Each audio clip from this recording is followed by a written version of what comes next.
This one's gonna hurt, isn't it? Nothing lasts forever.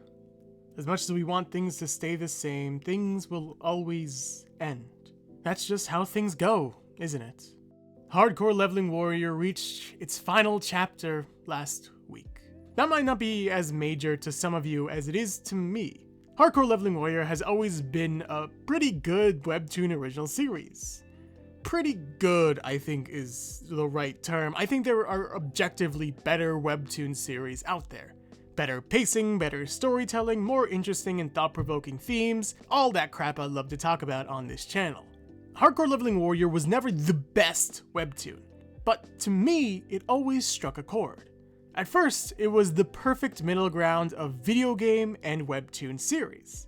Actually, I wanted to be a YouTuber when I was a kid, but I wanted to play video games. I wanted to be a Let's Play channel.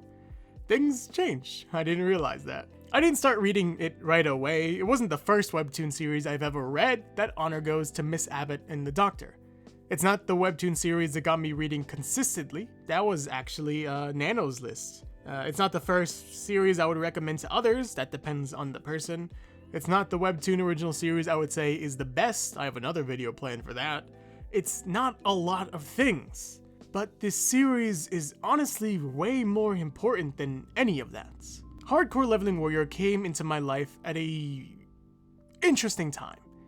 I was in high school and feeling pretty down on myself.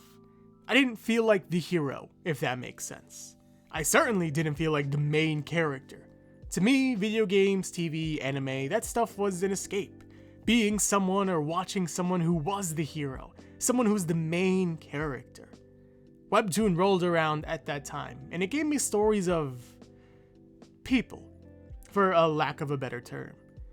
Flawed people, people who make mistakes, people who aren't always heroic, people who are selfish from time to time, people who are just that. People. Also came in Hardcore Leveling Warrior. A couple months after I started reading, I remember sitting at the lunch table and catching up to the head start the series had. I remember getting kind of mad when I caught up and I had to wait weekly for more. I think the episode that I caught up on was the episode where they just won the subjugation rounds. And I remember Dark getting the package and he's just looking at it, like, what is this? And that's where I was started reading every week. I remember the day that I took my final exam of my senior year of high school was the same day I read Ethan lacerate Light in his nightmare form.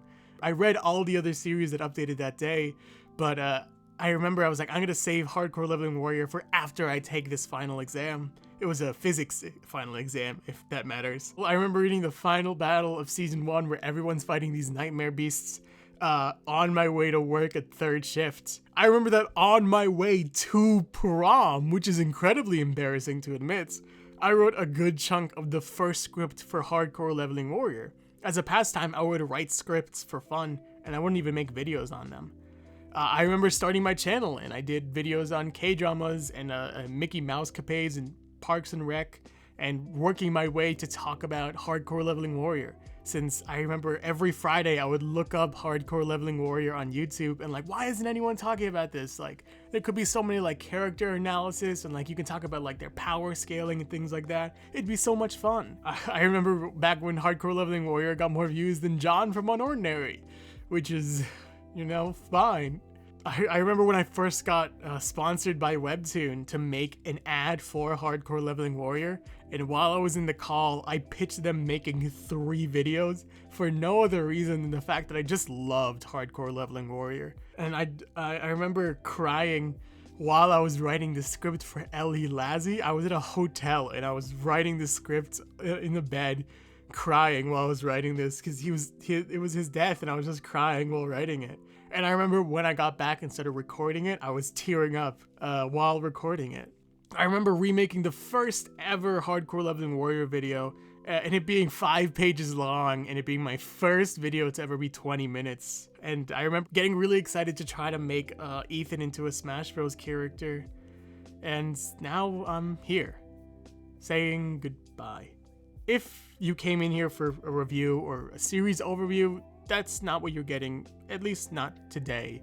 I'm rereading the entire series, and it's a lot, actually. But it's so bizarre to me that I can point to a series that changed my life so much. Not even in terms of personality, but just life itself. Without this series, I'm not sure I ever would have started talking about Webtoon. Without this series, I'm not sure I ever would have became an ambassador, ever would have been sponsored by Webtoon, ever would have made such amazing friends on YouTube, on TikTok, which is weird, on Instagram. I'm not sure I ever would have done any of this, ever met any of you guys, ever had game nights or had conversations with people on Discord. Is Hardcore Leveling Warrior perfect? No, not by a long shot is it perfect. I can point to so many little things that the series doesn't conclude or doesn't deal with or doesn't continue or whatever. But to me, I think that's what makes it really special. That these characters kinda suck. That Ethan's arrogance and scumminess was part of the reason he was so charming and human. That Sora's strength came from food and non-stop effort and persistence, not family or friendship or any of that junk. That Dark was a spoiled rich kid who used his money so brazenly, but was still just a kid who wanted to see his grandpa one last time. These characters mean the world to me, and I wouldn't change any of it. Because if a lucky guy who flips a coin can be the #1 ranker, can learn to trust others, learn to be a hero, why can't I, and why can't you? If you haven't read the series, I do recommend checking it out. It's not the longest read, at 230 something chapters. It'll take time, but you'll get to see the series that probably influenced me and this channel the most. Well, maybe tied with a certain angry boy from a different series. I love Hardcore Leveling Warrior.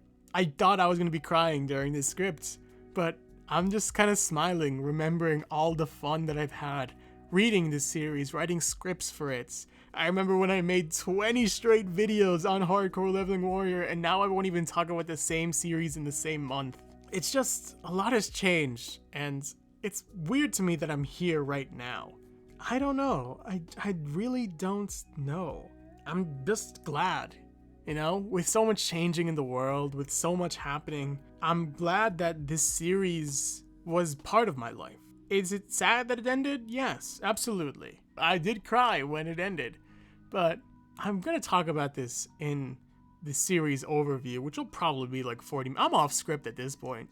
It'll probably be 40 minutes, but I can't imagine a different ending where they are happier. And honestly, that's what's important to me. That these characters that I've fallen in love with are, at the end of the day, their best selves. Are the happiest that they can be. I don't know. It's so weird saying goodbye to this series. But at the end of the day, I have to.